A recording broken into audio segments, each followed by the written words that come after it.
اگلا پارہ میں اس کا شروع کے 2-3 آیات پڑھ دیتا ہوں، کیونکہ یہ تسلسل جو ہے یہ تاکہ اس کے حساب سے پھر آگے انشاءاللہ چل پڑے گا۔ نحمدہ و نصلی علی رسول الکریم، اعوذ باللہ من الشیطان الرجیم، بسم اللہ الرحمن الرحیم۔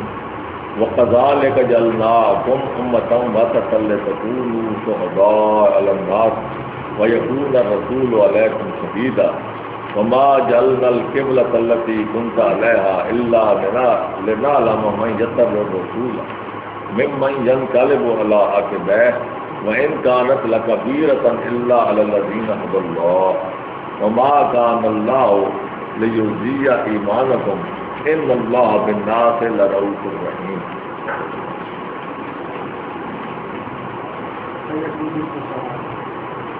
ان قریب سیکول الصفحاء یہ کہیں گے من الناس لوگوں میں سے، صفحاء کن کو اللہ تعالیٰ کہہ رہے ہیں؟ ہر وہ شخص چاہے وہ ظاہری طور پہ ہمیں پاس ہو، ہر وہ شخص ظاہری طور پہ کتنا ہی آپ کو عقل مند نظر آ رہا ہو، اگر اس کی حقیقت پہ نظر نہیں ہے، اگر حقیقت اس کی نظروں سے اوجھل ہے تو وہ قرآن کی نظر میں صفحاء۔ ابو جہل یہ صفحاء کے حوالے سے ابو صفحاء آپ کہہ سکتے ہیں، بیوقوفوں کا باپ ابو جہل، جہلوں کا باپ، سردار، جہلوں کا سردار۔ اس کا نام در حقیقت سنیے جو تھی، اس کا اصل نام تو تھا عمر بن ہشام، لیکن اس کی کنیت تھی ابو الحکم۔ جب اسلام رسول اکرم کی بعثت سے پہلے یہ سردار تھا، اور ابو الحکم یہ اپنے ان کے جو ان کی مجلس تھی، جو سرپنچ تھا ان کا، ہاں یہ ان کا ابو الحکم، یہ دانائی کے لحاظ سے وہاں ان کا مشہور و معروف مانا ہوا ان کا آدمی۔ لیکن جب رسول اکرم صلی اللہ علیہ وسلم نے اللہ تعالیٰ کا کلام پیش کیا تو یہ حقیقت تو سمجھ نہ سکا، اور حقیقت وہ تھی جو بنیادی حقیقت تھی، وہ یہ ایسی حقیقت ہے بنیادی کہ جو ہر شخص جو تھوڑی بہت اگر اپنے لیے کوشش کرتا ہے، اتنی عقل ہے کہ وہ اپنے ایگزسٹنس کے لیے، اپنے وجود برقرار رکھنے کے لیے، اپنی بھوک کے لیے، اپنی ضروریات کے لیے کوشش کرتا ہے، سب سے پہلے یہ کہ اپنی ضروریات کو سمجھتا ہے اور پھر اس کے لیے کوشش کرتا ہے۔ یہ ہے بنیاد انسان کی بنیادی بات۔ جو ان دونوں میں نہیں ہے اس کو ویسے بھی بیوقوف کہتے ہیں۔ ایک آدمی کو پتہ نہیں مجھے بھوک کب ہے، مجھے پیاس کب ہے، پہلی نشانی ہے اس کی بیوقوف ہونے کی، مخبوط الحواس ہونے کی۔ وہ کہتے ہیں یہ بیچارے کو پتہ نہیں اس کو کب بھوک لگتی ہے، وہ لوگ بیچارے جو اس کے ماں باپ ہیں، اگر بچہ ہے تو بڑے ہیں تو وہ اس کو کھلاتے ہیں، اس کے ٹائم مقرر کرتے ہیں۔ اور پھر یہ کہ اگر اس کو پتہ ہے کہ بھوک کا پیاس میں ہوں، لیکن اس کو سمجھ نہیں آ رہی کہ میں کیا کروں، پتہ ہی نہیں ہے کہ میں اپنی ضرورت پوری کیسے کروں، وہ بھی بیوقوفوں میں آتا ہے۔ تو یہ دو چیزیں، ایک تو یہ ہے کہ اس کو ضرورت محسوس ہو، اور دوسری یہ ہے کہ اس کو یہ پتہ ہو کہ میں نے ضرورت کیسے پوری کرنی ہے۔ یہ دو باتیں، جس کو یہ پتہ نہیں ہے وہ بیوقوف ہے۔ اور یہ معلوم کرنا کہ یہ صرف کھانا پینا یہی ضرورت ہے، تو یہ تو جانور بھی سمجھتے ہیں اور وہ بھی اپنی ضرورت پوری کرتے ہیں۔ اگر آپ ان کو کھلا چھوڑ دیں، جنگلوں میں چھوڑ دیں، تو بھی اپنی ضرورت پوری کرتے ہیں۔ ہر ایک کو پتہ ہے کہ میں نے کیا کھانا ہے۔ شیر کو پتہ ہے کہ گھاس سے میرا گزارا نہیں ہے، اس نے گوشت کھانا ہے۔ ہرن کو پتہ ہے کہ مجھے گوشت سے اگر مرا پڑا ہے کوئی جانور یا شیر مار کے چھوڑ گیا ہے تو اس کو اس سے کوئی غرض نہیں، اس نے پتے کھانے ہیں، گھاس کھانی ہے۔ تو ہر ایک کی اپنی اپنی ضرورت ہے۔ جانوروں کو بھی یہ پتہ ہے کہ مجھے بھوک کب لگنی ہے، میں نے ندی پہ کب جانا ہے پانی پینے، یہ سب پتہ ہے۔ تو اصل حقیقت ہوتی ہے انسان کے اندر ایک خاص، جو اس کے اللہ تعالیٰ نے اس کے اندر ایک روح ڈالی ہے، جو شعور ڈالا ہے، جو عقل ڈالی ہے، اس کی ضرورت ہے۔ جو اللہ تعالیٰ نے ہمیں عقل دی ہے، اس کی بھی غذا چاہیے۔ تو اس کے لیے اس کو کیا چاہیے؟ جس کو یہ پتہ نہیں ہے، اور چونکہ ابو جہل کو یہ پتہ نہیں چل سکا کہ یہ میری ضرورت کی چیز تھی، جو چیز ابھی آئی ہے، تو اسی لیے سب سے بڑی مخالفت اسی نے کی، اور سب سے بڑا بیوقوف بھی وہی کہا کہ وہ بیوقوف اپنی نہ ضرورت کو سمجھ سکا اور ایک ضرورت خود چل تو اس کے پاس آئی وہ اس کو بھی نہیں حاصل کر سکتا. ایک تو سمجھ نہیں سکتا کہ مجھے اس کی ضرورت ہے، اور دوسری وہ ضرورت چل تو اس کے پاس آ گئی، اسی کے شہر میں تھی، اس کو حاصل نہیں کر سکتا. تو اس سے بڑا بیوقوف اور کون ہوتا. تو اسی طرح یہ قرآن نے بھی یہی بات کی ہے سیقول السفہاء، کہ وہ لوگ وہ ان قریب کہیں گے کہ ان کو ان کے قبلے سے جس طرف یہ تھے ان کو کس نے پھیر دیا. تب یہ قبلہ کون سا ہے کون سا نہیں ہے، بات تو یہاں سے شروع ہوئی. لیکن میں ابھی یہ چلتا ہوں پیچھے آپ کو کہ یہ قبلے کی بات پیچھے آئی ہے، نہیں اسی کے ساتھ پیچھے حضرت ابراہیم کا ذکر ہے پچھلے رکوع میں، کہ جب حضرت ابراہیم نے اس بیت اللہ کے گھر کو اللہ کے حکم کے تحت اس کو بنایا، پھر دعا مانگی کہ اے میرے رب. اب ہم تھوڑا سا ایسے پیچھے چلتے جائیں گے، لیکن آپ یہ ذہن میں رکھنا کہ ہم نے سیقول السفہاء کو ساتھ ساتھ چلانا ہے. اور آخر میں آپ دیکھیں گے کہ اس کا جوڑ جو ہے جہاں سے قرآن شروع ہوا تھا الحمدللہ رب العالمین، اس کے ساتھ کیسے ملتا ہے. تو بات یہ تھی کہ وہ کہتے کہ قبلے سے انہوں نے منہ کیوں ادھر ہٹا لیا، ادھر سے رخ کیوں پھیر لیا. تو جس قبلے کی بات ہے وہ قبلے کا تعلق اس سے تھا حضرت ابراہیم سے. یہ بیت اللہ جو ہے حضرت ابراہیم کے ہاتھوں اللہ تعالیٰ نے تعمیر کروایا. حضرت ابراہیم نے دعا مانگی کہ اے میرے رب یہاں وہ رسول بھیج، ربنا وابعث فیہم رسولا منہم یتلو علیہم آیاتک، کہ وہ رسول جو ہے اس کا کام کیا ہے، وہ تیری آیات ان پر تلاوت کرے گا اور ویعلمہم الکتاب، اور پھر اس کتاب پر عمل کرنا سکھائے گا. آپ دیکھیں کہ یہاں دو باتیں آئی ہیں، یتلو علیہم آیاتک، یتلو علیہم کتاب ہی نہیں کہا،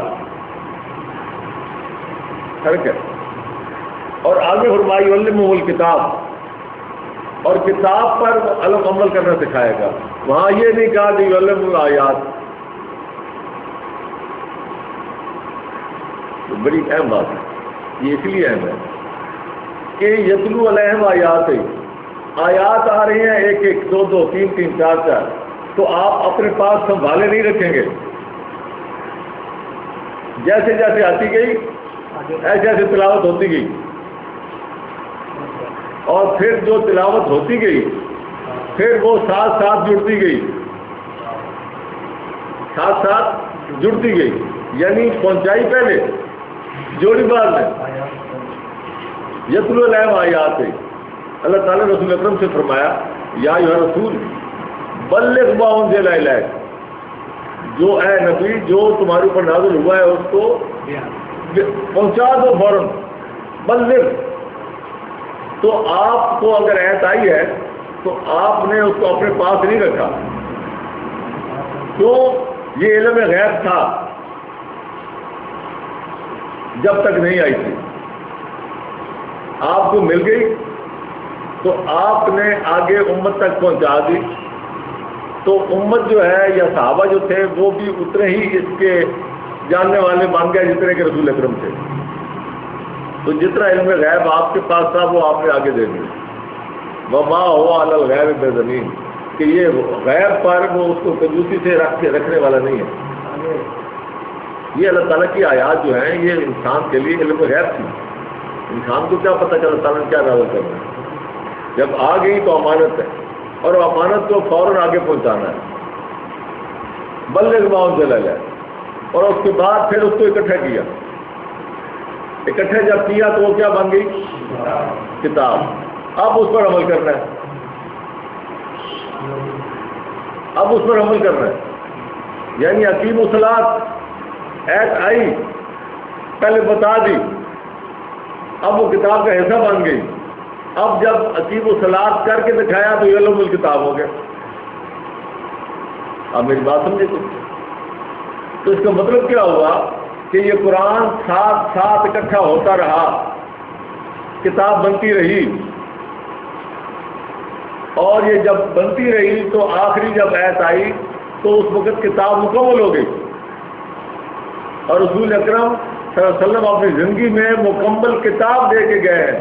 یہ کوئی ایسی نہیں تھی کہ ادھر بکھری پڑی تھی، کوئی ادھر تھی، کوئی ادھر تھی، کسی کے پاس تھی، کسی کے پاس نہیں تھی، وہ پھر سارے اکٹھے ہو گئے، پھر جوڑتے رہے، پھر کہتے تھے اس پہ گواہ لاؤ ان آیات پہ، اور پھر کوئی کہتا تھا کہ میرے پاس یہ آیت نہیں آئی، تمہارے پاس کیسے آ گئی؟ پھر آپ آج کتابوں میں پڑھیں، سیاستہ میں پڑھیں، کوئی حدیث سے روایت کر رہے ہیں، کوئی حضرت ابو ہریرہ سے روایت کر رہے ہیں کہ ہم یہ آیت پڑھا کرتے تھے، آج قرآن میں نہیں ہے، کوئی کہتا ہے کہ قرآن میں یہ آیت تھی، ہم حضرت عمر کہتے ہیں ہم پڑھتے تھے، بھائی جب آپ پڑھتے تھے تو اب کہاں ہے؟ کوئی ایسی بات نہیں ہوئی، کتاب مکمل شکل میں رسول اکرم صلی اللہ علیہ وسلم اس امت کو دے کے گئے اور اسی ترتیب کے ساتھ دے کے گئے ہیں جس ترتیب کے ساتھ آج آپ کے پاس ہے۔ یہ رسول اکرم کا یہ یعلمہ الکتاب، یتلو علیہم آیاتہ ویعلمہم الکتاب، یہ فرق ہے۔ تعلیم اس کتاب پر عمل کرنا، اقیم الصلاۃ اور عید پہنچا دی، اس کے بعد اس پر عمل کرنا سکھایا، وہ کیا یعلم الکتاب، کیونکہ وہ کتاب کا حصہ بن گیا۔ عید آئی، آپ تک پہنچ گئی، صحابہ تک پہنچ گئی اور کتاب کا حصہ بن گئی۔ یہ کتاب ساتھ ساتھ جڑتی رہی ہے، یہ کتاب بھی جڑتی رہی ہے، جو اللہ تعالیٰ نے خود فرمایا نا کہ یہ کیا ہے، فی صدور الذین اوتوا العلم، یہ کتاب جو ہے ہم نے لوگوں کے لیے ہے غالباً 29/49 شاید، اگر مجھے یاد رہ گئی ہے تو، میری غلطی بھی ہے اور میں بات کا سمجھتا ہوں اچھی بات بھی ہے کہ میرے اپنے سیکھنے کے لیے تھی کہ میں پہلے تیاری نہیں کرتا، موقع پر ہی وہ ساری باتیں جب آتی ہیں تو ہاں کمال کی آیت ہے، یہ 511 سے شروع ہوتی ہے۔ وَمَا كُنْتَ تَتْلُو مِنْ قَبْلِهِ مِنْ کتاب، یہ ثابت ہو رہا ہے یتلو علیہم آیاتہ ویعلمہم الکتاب۔ وَمَا كُنْتَ تَتْلُو مِنْ قَبْلِهِ مِنْ کتاب، تم اس سے پہلے یعنی جب تک قرآن یہ نازل نہیں ہوتی تھی، تم کسی اور کتاب سے پڑھ کے کوئی آیت آپ نہیں سنا سکتے تھے، نہ سناتے تھے۔ آیت نازل ہوتی ہے تو تب آپ اس کو تلاوت کرتے تھے، کوئی اور کتابیں پڑھ کے اپنا علم بڑھا کے لوگوں کو آپ نہیں بتاتے تھے۔ جیسے میں آپ کو حوالے دیتا ہوں کہ میں نے فلاں کتاب پڑھی، اس میں یہ لکھا تھا، میں نے فلاں کتاب پڑھی، اس میں یہ لکھا تھا۔ یہ نبی قرآن لوگوں کی کتابیں پڑھ کے اور اس میں سے اپنا علم اضافہ کر کے پھر لوگوں کو نہیں بتاتا، وہ کو لوگوں کے ریفرنس کوٹ نہیں کرتا۔ یہ فرق ہے۔ میں یہ کہتا ہوں مولوی صاحب میں اور رسول میں زمین آسمان کا فرق ہے۔ وہ جو کہ قادیانی کو ہم پوچھتے ہیں نا قادیانیوں سے کہ بھائی تم اس کو نبی مانتے اس پر کون سی کتاب نازل ہوئی؟ کہتے ہیں یہی قرآن۔ ہمیں تو قرآن تو پہلے اس کو باپ بھی پڑھتا تھا۔ تو وہ پھر ایک نظریہ نکلا اور ہمارے مولوی حضرات مانتے ہیں، یہ یہاں آ کے ان کے ساتھ ہم زبان ہے، وہ کہتے ہیں جی کہ نبیوں پر کتاب نازل نہیں ہوتی، رسولوں پر ہوتی ہے۔ ہم کہتے ہیں کہ نبی اور مولوی میں فرق یہی ہے کہ نبی پر کتاب آتی ہے اور مولوی دوسری کتاب اسی نبی کی کتاب لے کے آگے سناتا ہے۔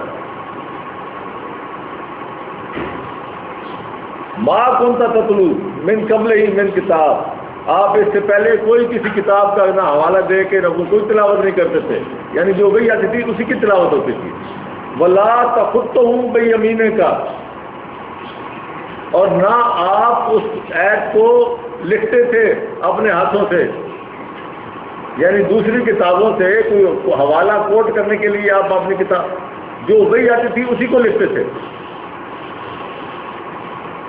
من قبل ہی بلا تو خود تو اس سے پہلے آپ نہیں لکھتے تھے، اس کا مطلب ہے کہ آپ لکھتے تھے۔ جب آپ لکھنے معاملہ ہوتا ہے تو لکھوانا اور لکھنا ایک ہی بات ہوتی ہے۔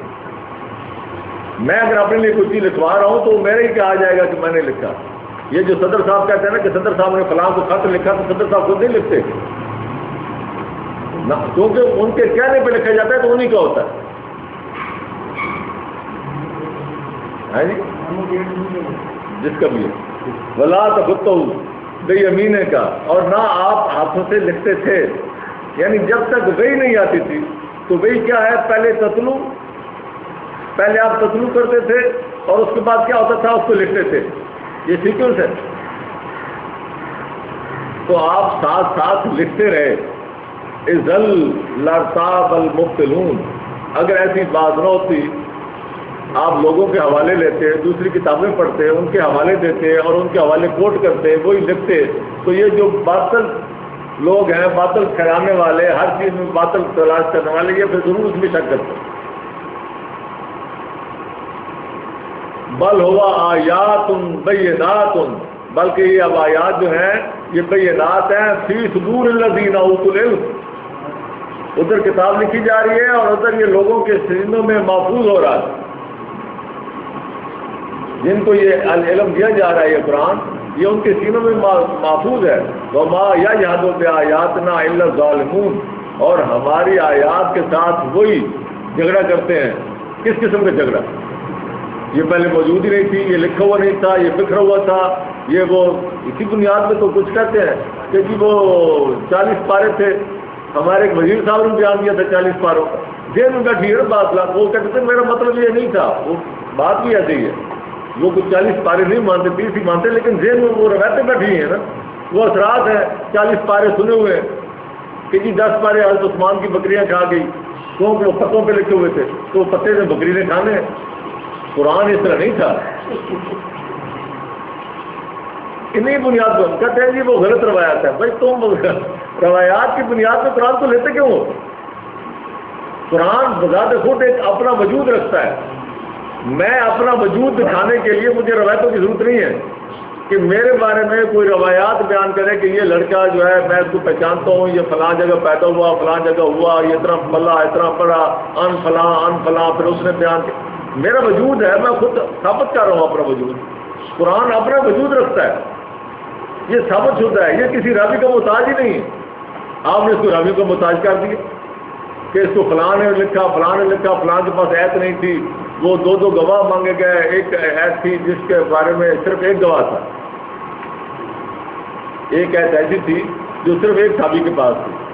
اب وہاں بات آ گئی کہ جو شرط رکھی گئی ہے کہ وہ تو 2 گواہ ہونے چاہیے، تو یہ ایت آپ قرآن میں کیسے ڈالیں؟ آپ اندازہ لگائیں کتنا بڑا ظلم ہے قرآن کے ساتھ. قرآن کہہ رہا ہے بل ہوا آیات بینات فی صدور الذین. ایک آدمی کی بات نہیں، بہت سارے آدمیوں کے سینوں میں محفوظ ہے. وہ کہتے ہیں جی ایک ہی بندہ ہے. پھر کہتے ہیں، پھر اسی کو دیکھیں، قرآن کو مکمل کرانے کے لیے، وہ ایت کو ڈالنے کے لیے پھر روایت کا سہارا لیا تاکہ قرآن روایت کا ہی محتاج رہے. کہ جی حضور پاک نے فرمایا تھا کہ اس صحابی کی گواہی 2 کے برابر ہے، اس لیے یہ 2 ہی سمجھو. یعنی اگر یہ روایت نہ ہوتی تو وہ ایت تو گئی تھی نا ہمارے ہاتھ. آپ اندازہ لگائیں کتنا تانا بانا یہ انہوں نے کیا ہے. لیکن یہ قرآن کا کام ہے. کہتے ہیں نا ایک ہی جنبش سے 1000 دام سے نکلا ہوں، ایک جنبش سے. یہ جتنے دام پھیلائے گئے ہیں قرآن ان میں قابو نہیں آیا. 1000 دام سے نکلا ہوں ایک جنبش سے، جسے غرور ہو آئے کرے شکار مجھے. یہ قرآن کا تو پوری دنیا اس کا جواب نہیں دے پا رہی. آپ روایات سے اس کو تانا بانا باندھ کے جیسے وہ گلی ور کو انہوں نے وہ باندھا تھا اپنے دھاگوں سے، تو یہ ایسے پکڑے جانے والا نہیں ہے. تو بہرحال تو یہ جو بیت اللہ کا تھا معاملہ اور یہ دعا ابراہیم اللہ کی آیات. اب یہ جو حضرت ابراہیم نے دعا مانگی تو یہ عمل ایسا تھا جو خود بھی وہ کر رہے تھے. یہ کوئی ایسا عمل نہیں تھا. یتلو علیہم آیات ہی ویعلمہم الکتاب. اللہ کی آیات کی تلاوت کرنا اور کتاب کے پر عمل کرنے کی تعلیم دینا، یہ ہر نبی کرتا رہا اور ہر نبی کو کتاب ملی ہے. تو اس کے بعد یہ بیت اللہ کے حوالے سے حضرت ابراہیم اور رسول اکرم صلی اللہ علیہ وسلم کے درمیان ایک رشتہ قائم کیا گیا. یہ ان کی دعا تھی اور میں نے پیچھے عرض کی تھی کہ یہ دعا 2500 سال بعد جا کے قبول ہوئی. آپ نے دعا کیوں مانگی؟ یہ دعا آپ نے کیوں مانگی؟ کیونکہ ہمیشہ جب بھی کوئی دعا مانگی جاتی ہے اس کے پیچھے کوئی پس منظر ہوتا ہے.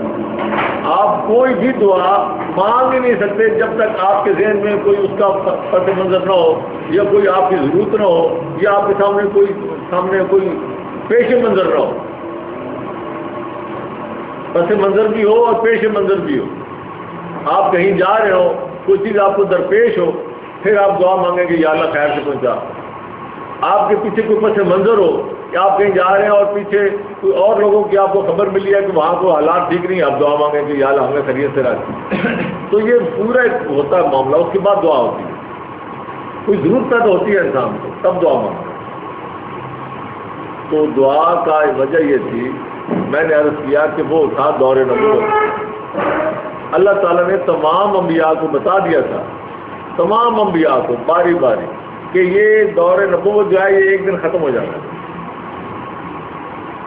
وہ جو آیت ہے نا قرآن کی 2/62 والی، وَإِذْ أَخَذْنَا مِيثَاقَ النَّبِيِّينَ، وہ کوئی ہمارے وہ کہتے ہیں جی یہ تو روحوں سے ہوا ہے،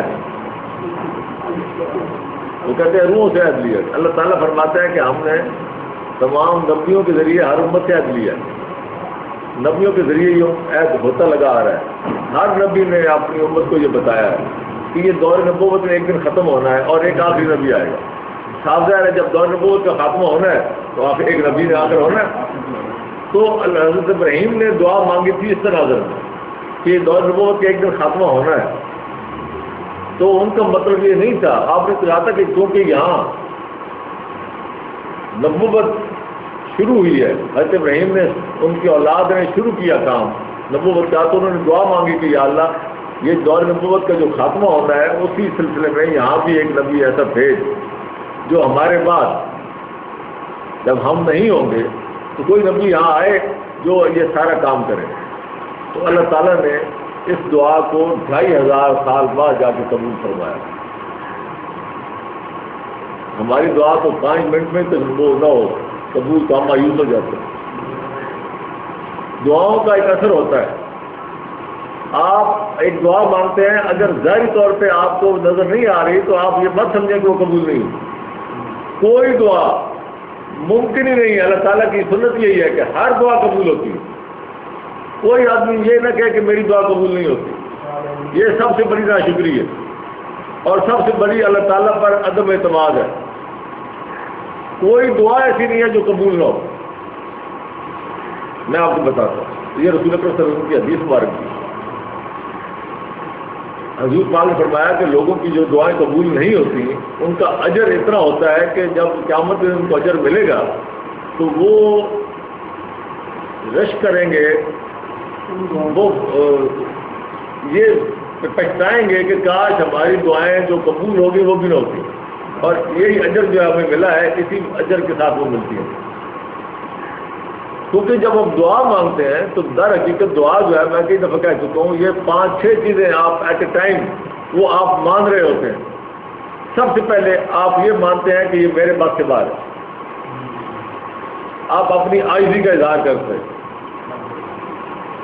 دوسری بات، آپ ایک برتر ہستی اللہ تعالیٰ کو مان رہے ہیں، نہ صرف مان رہے ہیں بلکہ آپ یہ سمجھ رہے ہیں کہ یہ دعا جو ہے یہ اسی نے قبول کرنی ہے اور وہی قبول کرنے والا ہے، اس کے علاوہ یہاں دنیا میں اور کوئی نہیں۔ آپ اس کو بااختیار ہستی مان رہے ہیں، آپ یہ مان رہے ہیں کہ وہ میری بات سنتا ہے، آپ اس کے نہ صرف وجود کے قائل ہیں بلکہ آپ اس کو علیم، خبیر، سمیع، بصیر تمام صفات کے ساتھ مان رہے ہیں، ورنہ آپ کو پکارنے کا، بولنے کا، سوچنے کا، کہنے کا کوئی ضرورت ہی نہیں ہو۔ میں نے آج تک کسی بہرے آدمی کے سامنے کسی کو بولنے اشارے، بہرے کو اشارے کرتے ہیں، یعنی آپ گنگے نہیں ہیں لیکن آپ کے سامنے گنگا ہے تو آپ بھی گنگے بن جائیں گے اس کے سامنے، آپ اسی کی زبان میں اس سے بات کرنے کی کوشش کریں۔ تو جو آدمی بول کے دعا کر کے کرتا ہے تو وہ بات سمجھتا ہے کہ اس کو سننے والا کوئی ہے، اگر کوئی سننے والا نہ ہو اس کو معلوم ہے کہ میں یہ رائے گاہ کام کر رہا ہوں، تو وہ اللہ تعالیٰ کے ساتھ اس کا یہ جو لنک ہے، یہ در حقیقت دعا کرنے والے کو احساس ہی نہیں ہوتا، ادراک ہی نہیں ہے کہ میں کس ہستی کے ساتھ ایک لنک قائم کر رہا ہوں، کس کے ساتھ میں تعلق جوڑ رہا ہوں۔ تو یہ تعلق آپ کا جوڑنا یہ اللہ تعالیٰ کی طرف پلٹنا ہے۔ آپ دیکھیں نا، آپ دنیا سے اپنے تمام وسائل کوشش کر لی، آپ نے ساری کوششیں کرنے کے بعد اب آپ پلٹتے ہیں اللہ کی طرف۔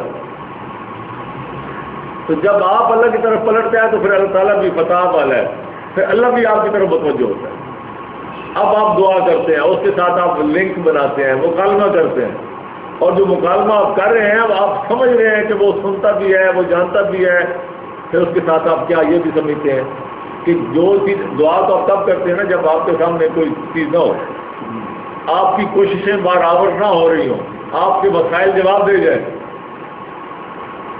ایک آدمی سامنے روٹی پڑی ہو، وہ تو نہیں کہتا کہ یا اللہ مجھے روٹی دے، اس کے پاس بڑی وسائل ہیں اس کے پاس، جس کو نہیں مل رہی اور ہر طرف سے مایوس ہو گیا ہے بندوں سے، وہ جب رب سے مانگتا ہے تو وہ یہ سمجھتا ہے نا کہ اب یہ بات دعا جو ہے، جب آپ یہاں سے مایوس ہوتے ہیں تو پھر آپ اللہ سے لنک کرتے ہیں، پھر آپ یہ مانتے ہیں کہ تمام وسائل جو ہے آخری وہ اس کے پاس ہے. یعنی نہ صرف آپ یہ مانتے ہیں کہ سمیع ہے، بصیر ہے، علیم ہے، خبیر ہے، بلکہ آپ یہ بھی سمجھتے ہیں کہ تمام وسائل اسی کے پاس ہیں، وہی اس کائنات کا آخری بااختیار ہستی ہے. اب اس کے بعد جو کچھ آپ مانگ رہے ہیں، آپ کی عقل محدود، جیسے آپ کے وسائل محدود تھے، آپ کی طاقت محدود تھی، آپ نے عاجزی کا اظہار کیا، ایک بزرگ و برتر ہستی کے ساتھ آپ نے تعلق جوڑا، تو جس کے ساتھ آپ تعلق جوڑ رہے ہیں وہ آپ کا مان ٹوٹنے دے گا. جس کے پاس کوئی وسائل کی کمی نہیں، جس کے پاس یہ بھی امکان نہیں کہ آپ کی بات پہنچی کہ نہیں پہنچی، تو کیا وہ آپ کی جو امید کے ساتھ آپ نے اس کے ساتھ وابستہ ہوئے ہیں، کیا وہ آپ کی امید ٹوٹنے دے گا؟ کیا وہ آپ کو مایوس کرے گا؟ کیا آپ کو وہ محروم کرے گا؟ کیا کمی ہے اس کے پاس؟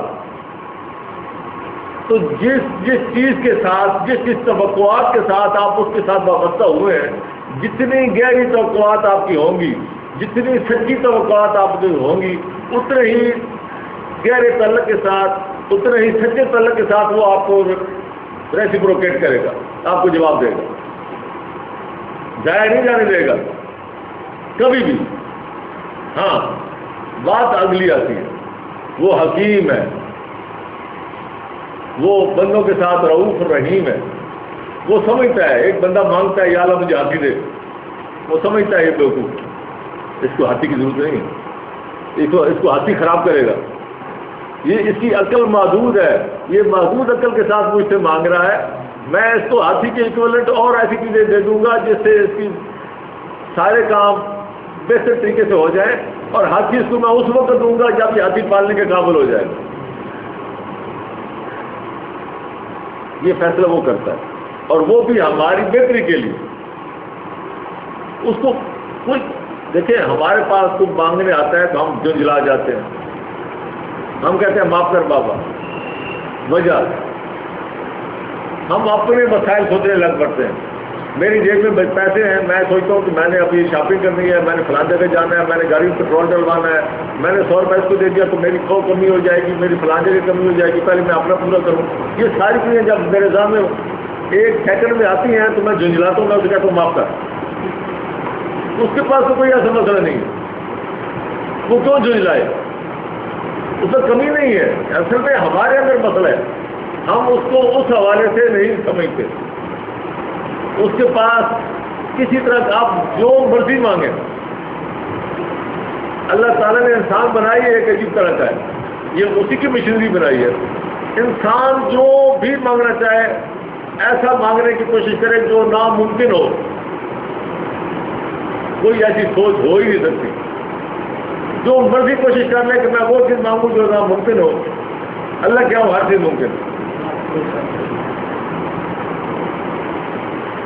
اب مسئلہ یہ ہے کہ انسان کو اللہ تعالیٰ دیتا اس وقت ہے جب وہ اس کے لیے فائدہ مند ہوتا ہے، جب اس کے لیے بہتر ہوتا ہے.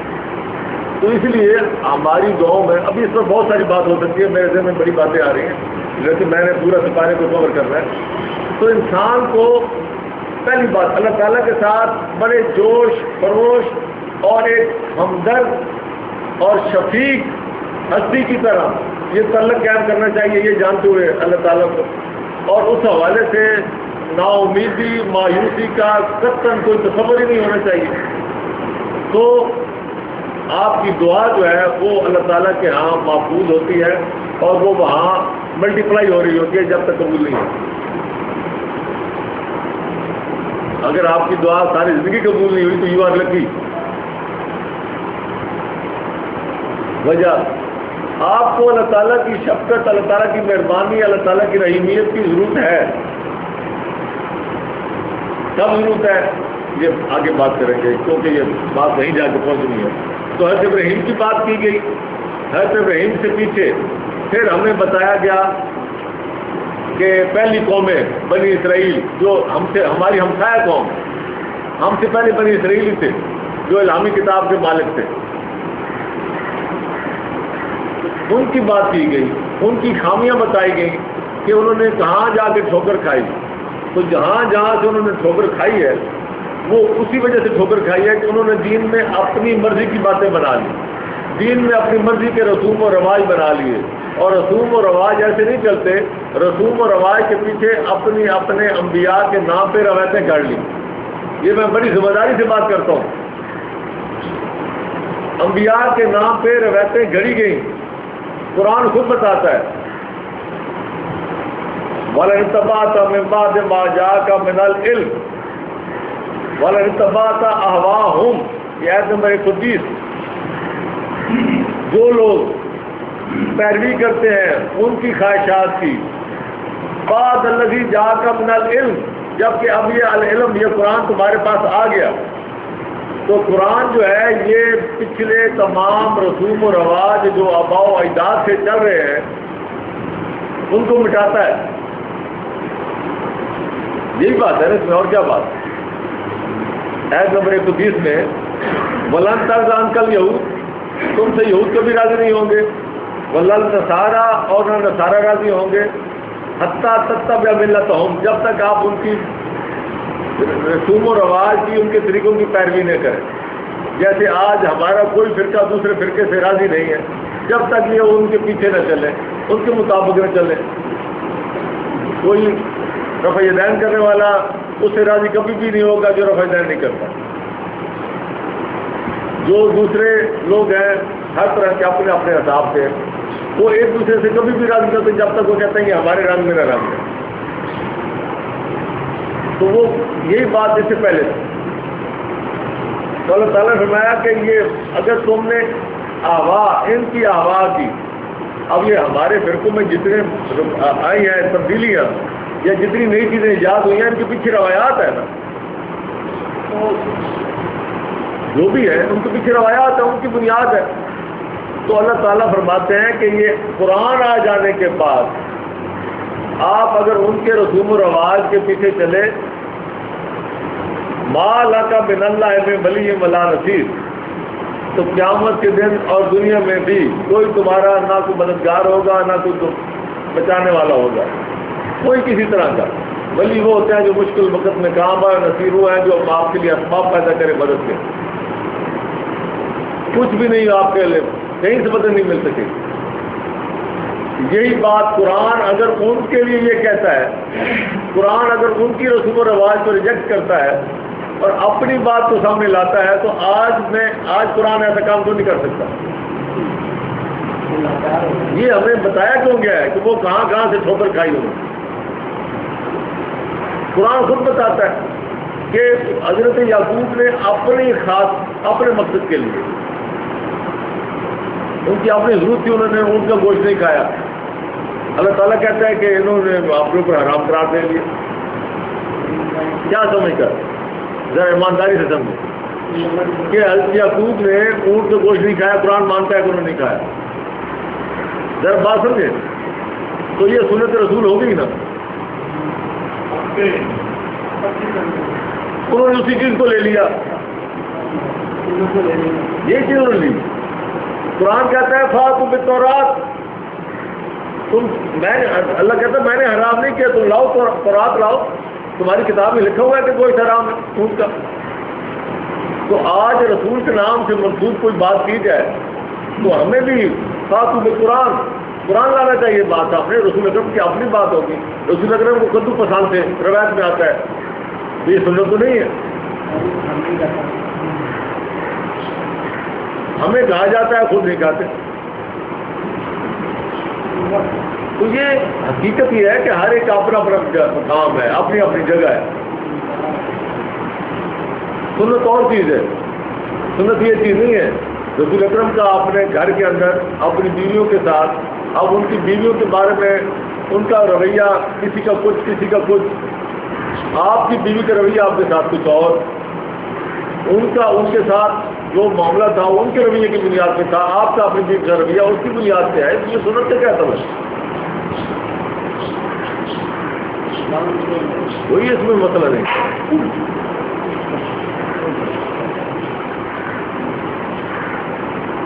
قرآن آپ کو کہتا ہے مقبل والدین احسان، اپنے والدین کے ساتھ احسان کا رویہ اختیار کرو۔ حضور پاک کے تو والدین نہیں تھے، تو بچپن میں ہی بہت ہو گئے تھے، پھر کیا کریں؟ تو قرآن نے بتا دیا ہے کہ والدین کے ساتھ کیسے سلوک کرنا ہے، ساری جگہ بتایا ہے۔ ولا تنہرہما، ان کو مت جھڑکو، ان کے ساتھ اپنی رحمت کے بازو جو ہے اپنی سلوک کے ساتھ ان کی عزت کرو، ان کے ساتھ دعا براؤ، مت اف کی مت کو۔ قرآن نے ساری بات کی ہے، کون سی بات چھوڑی؟ قرآن نے یہ بھی کہا کہ یہاں آ کے جہاں میں نے تمہیں کہا ہے کہ بالوالدین احسانا، وہاں میں تمہیں بتا رہا ہوں کہ یہ لمٹ کہاں تک ہے۔ وہی والدین اگر تمہیں کوشش کریں شرک کا مادہ کرنے کی تو مت ان کی اطاعت کرو، ورنہ قرآن یہ کہتا ہے، قرآن کا جو نچوڑ ہے وہ تو یہ کہتا ہے کہ آپ کا سب سے بڑا دربار، آپ کا سب سے بڑا آستانہ وہ گھر میں آپ کے والدین ہیں۔ تم بجائے مردوں کی قبروں پر چادریں چڑھانے کے اپنے والدین کی خدمت کرو۔ ہمارا جو دین بن گیا وہ کیا ہے؟ ہم مردہ پرست ہیں، جو زندہ والدین گھر میں ہیں وہ زندہ درگور ہم نے کیے ہوئے ہیں، اور جو قبروں میں پڑے ہیں مردے ہم ان کو آباد کر رہے ہیں۔ یہ آج کل دین بن گیا ہمارا۔ یہ کس چیز کی وجہ سے بنا؟ یہ قرآن نہیں ہے کیا سب بات؟ یہ سارا جو معاملہ بنا ہے، یہ جو آج تین آپ کو نظر آ رہے ہیں، کیا یہ قرآن کی تعلیم ہے؟ آپ سمجھیں، روایات کی، روایات نے ایک ذہن بنا دیا۔ آپ کہیں جی یہ کہاں روایت ہے جی کہ آپ کمرے آباد کریں؟ میں نہیں کہتا یہ روایت کہیں ہے کہ نہیں ہے، میں یہ کہتا ہوں کہ روایات ایک جو ذہن بناتی ہے وہ یہ ہے، جیسے میں آپ کو کہہ رہا ہوں کہ قرآن ایک ذہن بنا دیتا ہے۔ قرآن کا بنا ہوا ذہن جو ہے وہ کبھی لا شرقیہ ولا غربیہ، وہ کہیں بھٹکتا نہیں ہے۔ وہ لاکھ فرقے بن جائیں، لاکھ لوگ ادھر ادھر کھینچنے والے آ جائیں، وہ اپنے صحیح راستے پہ چلے گا۔ قرآن جو ہے وہ ایک ذہن سازی کر دیتا ہے، اس طرح روایات جو ہے وہ اپنی ذہن سازی کرتے ہیں۔ آپ دیکھیں گے کہ ہر فرقے کا اپنا ایک مزاج ہے، ہر فرقہ ایک باقاعدہ ایک طور پہ اپنا ایک مزاج رکھتا ہے، اس کے پیچھے وہ روایات کا بنا ہوا ذہن۔ ایک مسلمان جو ہے اس کا اپنا ایک ذہن ہے، جو مسلم ہے اس کو ساری دنیا پہ ترس آتا ہے، وہ اس کی یہ ذمہ داری ہے، جتنی دنیا میں جتنی گمراہی ہے وہ ساری گمراہی کی بنیاد جو ہے وہ ذمہ داری ہے ایک مسلمان کی، کہ اس نے اپنی کوشش کرنی ہے پوری، کوئی مانے یا نہ مانے۔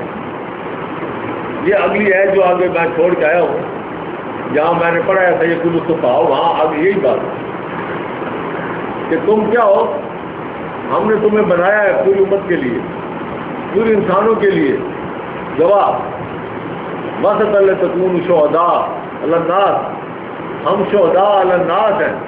ہمیں تو فرقوں میں بٹے ہوئے انسان ان پہ ترس آتا ہے، ہمیں دوسرے مذہب میں پھنسے ہوئے لوگوں پر، شرک میں الجھے ہوئے اور شرک میں ڈوبے ہوئے لوگوں پر ترس آتا ہے۔ ہمارا فرض یہ ہے کہ ہم ان کو بتائیں کہ صحیح کیا ہے، قرآن کیا چاہتا ہے، آگے ان کی مرضی۔ تو اسی طرح بنی اسرائیل کے بارے میں تمام جو کوتاہیاں ان سے ہوئیں، وہ چلتے چلتے آگے بات جب آئی تو پھر ایت نمبر 101 آئی، وَلَقَدْ أَنزَلْنَا، ایک ایت نمبر 99 100 اور 101، وَلَقَدْ أَنزَلْنَا إِلَيْكَ آيَاتٍ بَيِّنَاتٍ، ہم نے آپ کی طرف آیات نازل کی، روشن واضح آیات بینات، جگمگ کرتی ہوئی، کوئی ابہام نہیں، دور سے پتہ چلتا ہے، اندھیرے میں چمکتی، کوئی آدمی یہ نہ کہے کہ مجھے پتہ نہ چلا میں پاس سے گزر گیا۔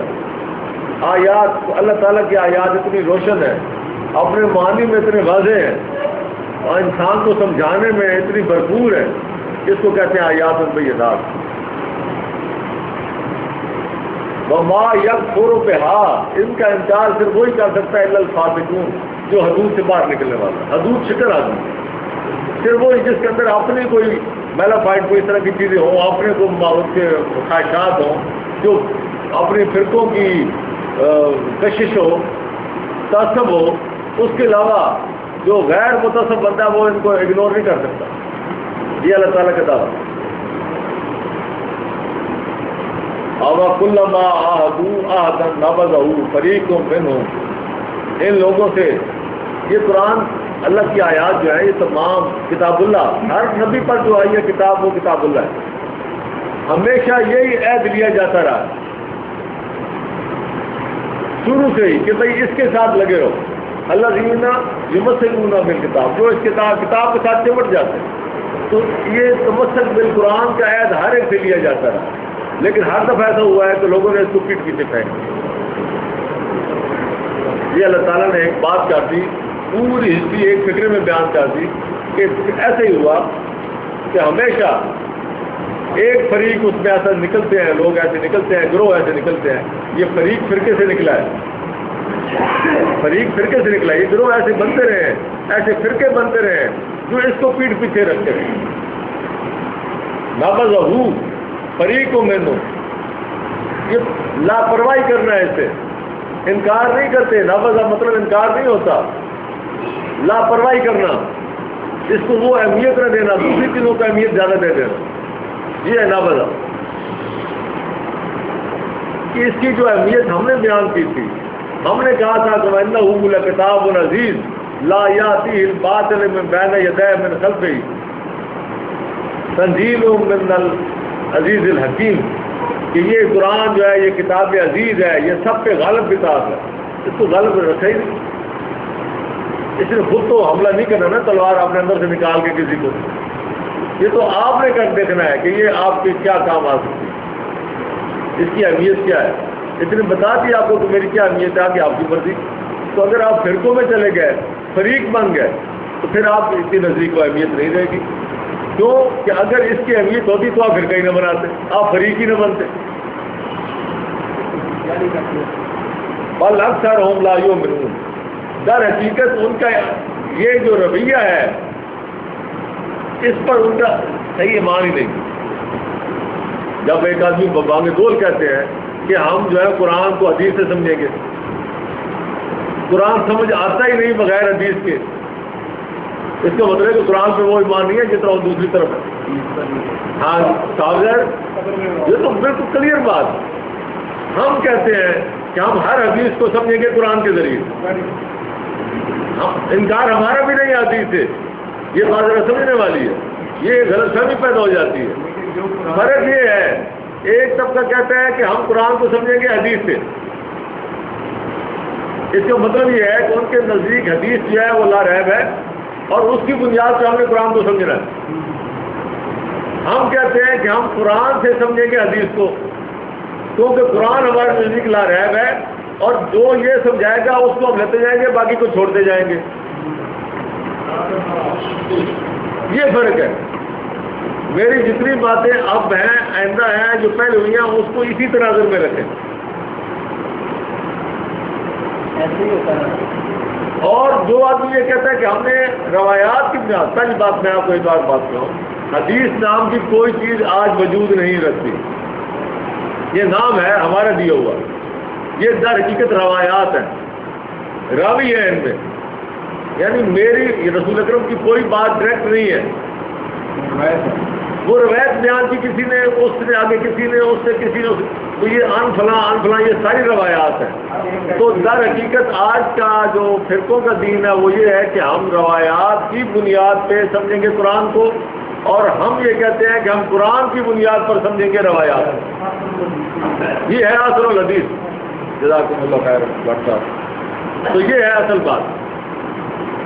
بل اکثرہم لا، لیکن اکثر کیا ہے، ایمان نہیں لاتے. اصل مسئلہ یہ ہے کہ اس کا پر وہ ایمان نہیں ہے جو یہ چاہتا ہے. یہاں ایمان کا معنی یقین کیا ہے کہ ادھر یقین زیادہ ہے، ادھر یقین کم ہے. بھائی ادھر آپ کو جب سینکڑوں ہزاروں وہ ملے روایات کہ یہ کیسے کیسے چھانٹی ہوئی، کیسے کیسے آیات اکٹھی کی گئی، اور یہ پہلے تھا ہی نہیں، بعد میں اکٹھا کیا گیا، اور کوئی کہتا ہے 40 پارے تھے، کوئی کہتا ہے 3 پارے تھے۔ آپ کی اپنی کتابوں میں موجود ہے کہ سورہ احزاب کی کتنی آیات تھی جو اس کی نہیں ہے، 286 آیات تھی، اور آج کتنی رہ گئی ہے۔ تو پھر اس کے بعد اس پر کیا یقین رہے گا؟ پھر اس میں جو موجود ہے اس میں بھی مجھے محسن نے بڑا صحیح بول دیا، اس میں بھی کچھ ایسی ہیں جو منسوخ ہیں، اور وہ بھی پتہ نہیں کون سی ہیں، کتنی ہیں، کوئی کچھ کہتا ہے کوئی کچھ کہتا ہے، ہر ایک کا جتنی ہمت ہے اتنی کہہ دیتا ہے۔ یہ تو اس کا حال ہے۔ قرآن کہتا ہے لا یاتی الباطل من بین یدیہ من خلفہ، کہ باطل نہ اس کے جو پہلا باطل ہے جو بنی اسرائیل سے چلا رہا ہے، اور وہ جو دین بنا ہوا تھا، وہ روایات، نہ ان کا باطل اس میں آ سکتا ہے جو انہوں نے باطل ڈال دیا تھا۔ یہ شاید کو لوگ سمجھے نہیں۔ لا یاتی الباطل من بین یدیہ من خلفہ، یہ نہیں ہے کہ بھائی الحمد سے پہلے کوئی باطل نہیں آ سکتا اور والناس کے بعد کوئی باطل نہیں آ سکتا۔ اس کا مطلب یہ ہے کہ اس سے پہلے جو باطل پہلے اکٹھا ہو چکا تھا، جس کو صاف کرنے کے لیے قرآن آیا، ابھی میں نے جو آپ سے بات کی وَلَنِ تَبَعْتَ أَهْوَاءَهُمْ، وہ جو ہوا اکٹھی ہو چکی تھی، اس کو روکنے کے لیے جو قرآن آیا، اس کو صاف کرنے کے لیے، نہ وہ باطل اس میں شامل ہو سکتا ہے، نہ بعد میں جو جھوٹ سچ اکٹھا کیا جائے گا وہ روایات کے ذریعے، نہ وہ اس میں داخل ہو سکتا ہے، نہ ہو سکا ہے۔ میں نے کہا ایک عالم سے، میں نے کہا بخاری شریف آپ کے نزدیک وہی ہے، اور اس وہی میں یہ لکھا ہوا ہے کہ ایک صحابی فرماتے ہیں کہ ہم اس عید کے بعد یہ لفظ قرآن میں پڑھا کرتے تھے۔ ایک صحابی تو میں نے انہیں کہا کہ جب یہ جو بتایا جا رہا ہے یہ بھی وہی ہے، اس کا مطلب یہ ہے کہ اس قرآن میں وہ لفظ ہونا چاہیے، تو آپ ڈال دو نا۔ آپ کے نزدیک یہ بھی وہی ہے بخاری شریف میں، اور یہ صحابی نے بیان کیا ہے کہ قرآن میں اس آیت کے بعد یہ ایک ٹکڑا تھا جو ہم پڑھا کرتے تھے، تو آپ ڈالیں اس میں اِلَىٰ أَجَلٍ مُّسَمًّى، وہ ڈالیں۔ کہتے ہیں ہم تو نہیں ڈال سکتے۔ میں کہ یہ تو قرآن کا زور ہے، یہ قرآن ڈالنے ہی نہیں دیتا آپ کو، آپ جو مرضی دعوے کریں۔ جب یہ بھی وہی وہ بھی وہی اور لا ریب، آپ کہتے ہیں کہ اصل کتاب بعد کتاب اللہ، تو آپ وہ لفظ اس میں چھاپ دیں، ختم ہو جائے بات۔ 12